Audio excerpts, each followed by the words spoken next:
So I'll quickly, I've put together some. Can you see the screen now? See the screen. Yeah, fine. So I think because our topic was around digitals and its effect on future careers, I just culled something together, and something that might just be useful for your participants.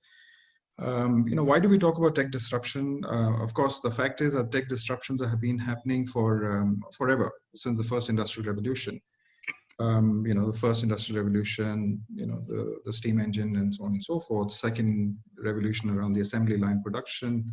The third was around the computers and microchips. And the fourth, of course, is something which is a little different. I'll tell you why the difference exists.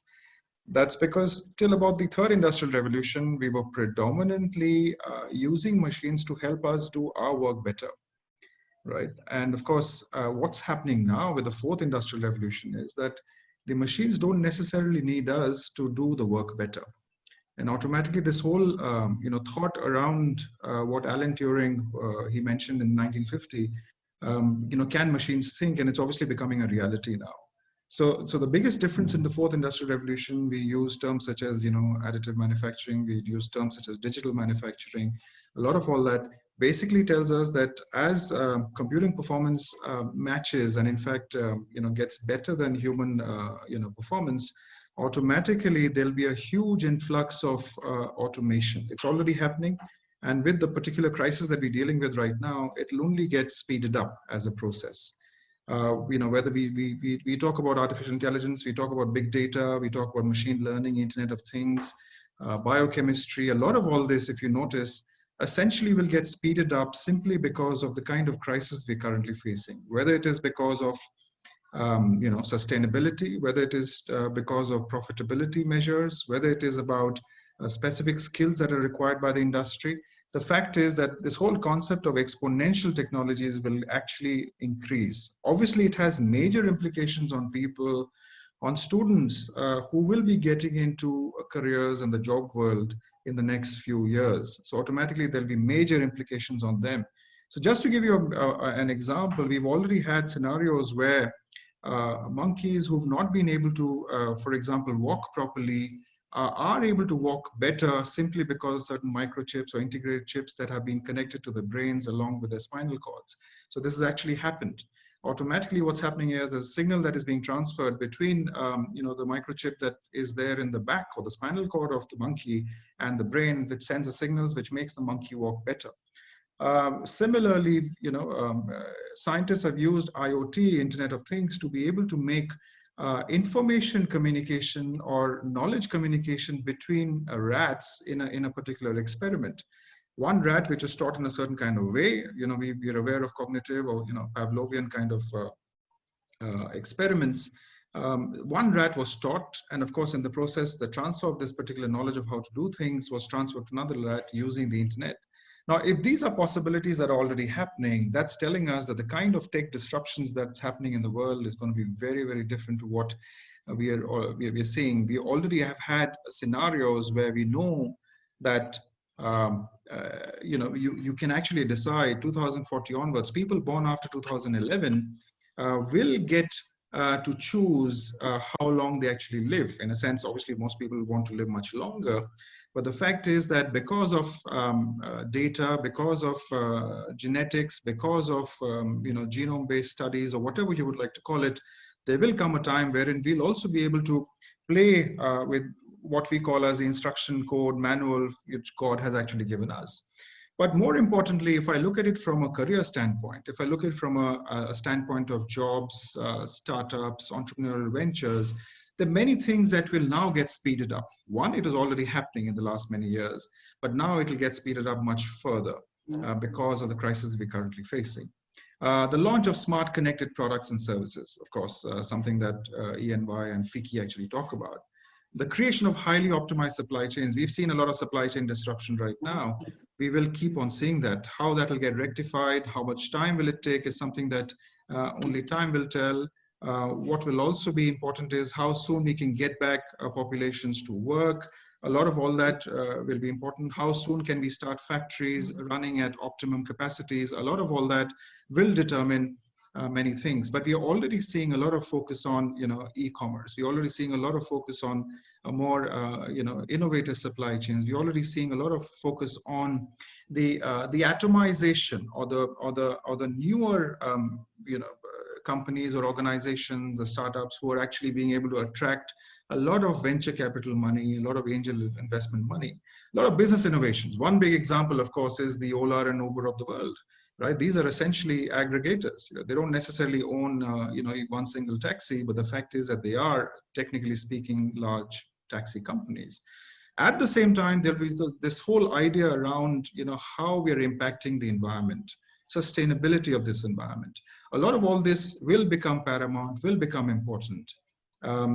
New work arrangements, something that we were speaking about, something that we believed was predominantly meant for, let's say, call centers or knowledge process outsourcing, companies or BPOs or whatever, has now become a reality across homes in India and abroad. The fact is that a lot of higher level work, supposedly higher level work, is actually being performed from sitting in your homes, right? So automatically that will lead to a lot of change in terms of what is in demand.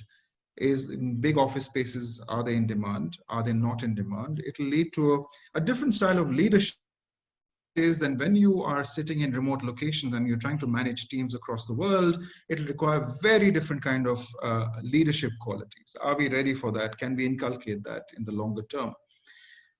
What I'm trying to highlight here is the fact that something that, when I was much smaller than what I am right now, I used to watch a lot of Richie Rich cartoons, and there were cartoons which suggested that can somebody do my work for me? Technically speaking, because of automation, because of robotics, because of a lot of all that, that is obviously becoming a reality, but in a slightly different format. It does have implications, mind you, on everyone who's currently listening to us, especially the young students. What do they prepare themselves for? How do they prepare themselves? What careers will they actually see? So I've just created a bit of a table here, and just to give people an idea of what kind of careers they might see in the future, right? So in marketing, you might have people who are neuro A/B testers. These are people who are looking at brain mapping images, trying to understand how, let's say, people make decisions, how they actually, when they're going to a supermarket, what kind of attracts them. Many times, a lot of this research has gone to another level altogether in terms of brain scanning, brain mapping, heat mapping. And it'll be important for people not only to have, let's say, the marketing knowledge or the management knowledge, but also the tech knowledge. What we're seeing here, and if you look at this particular table, if I look at, let's say, the AI research scientists for information technology companies, or a lot of companies such as the BFSI, even there you need people who are forensic analysts, people who are blockchain architects, people who are robot programmers. All these are people who have to have a good immersion in the tech space, a good immersion in how you do coding, how do you do software programming, how do you analyze a lot of information data. It's ironical, isn't it, that as a lot of the students across the world are moving on to a lot of non-tech degrees, moving on to degrees which are not necessarily, let's say, BTech or BE. The fact is, in the longer term, a lot of tech information, tech knowledge, quantitative knowledge will be required, right? So I think this table is not there to confuse you. You'll require 3D printing engineers in the longer term. You'll require autonomous vehicle engineers. You'll require machine learning-based cybersecurity experts. A lot of all this is what is already happening, but will get further speeded up as we go along. So what should you, as young aspirants, or people who are listening at home at the current moment, taking advantage of, the current scenario, in being able to immerse in the knowledge, being able to understand what is it that I do? What is it that I should focus on? I think we'll have to focus on the analytical piece, right? It'll have to be about the analytical thinking. It'll all have to be a lot to do with the innovative nature of how you go about things. Understand meaning behind the things. Why you do what you do becomes paramount in this whole kind of scenario. I know that for a long time our systems are based around rote learning systems might be based on memorization, but that's not necessarily true learning.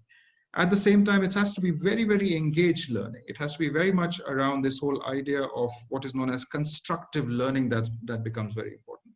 How you have discussions, how do you have peer learning groups, how do you engage with your friends around you, how do you come up with a concept by yourself, and then maybe validate that or ask other people whether it makes sense, it doesn't make sense. It increases the depth, it increases your creativity, originality. Remember, technology is here to stay, and it will stay for a long period of time. A lot of you guys are thinking about careers for about 40, 45 years down the line. My career might end up, maybe 15, 20, whatever years. But the fact is that you have to think for the next 40 years and what will it actually look like.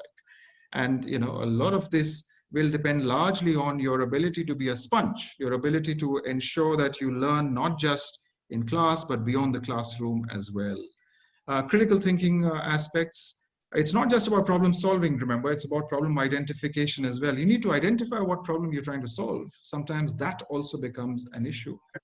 I cannot stress enough on many aspects, and one of the biggest aspects for leaders of the future, for your next 40, 45 years will be communication. That will be very, very important. A lot of us have the knowledge, but sometimes a lot of us are not able to communicate that knowledge out to the external world. It is important that we are able to do that. Right. So essentially what's happening is that, there is a drive towards, as far as careers are concerned, this whole concept of the fuzziness of knowledge, or this whole idea of the qualitative appreciation of knowledge, or subjective, courses that we talk about. I think it's important that we learn all that. It is important that we learn the civilizations piece. It is important that we learn about where we're coming from. It is important we learn about economic history. But at the same time, it is also important to learn about the technology piece. Right, that's very important. So this is what I just wanted to quickly, share with you. I'll stop sharing and then come back to.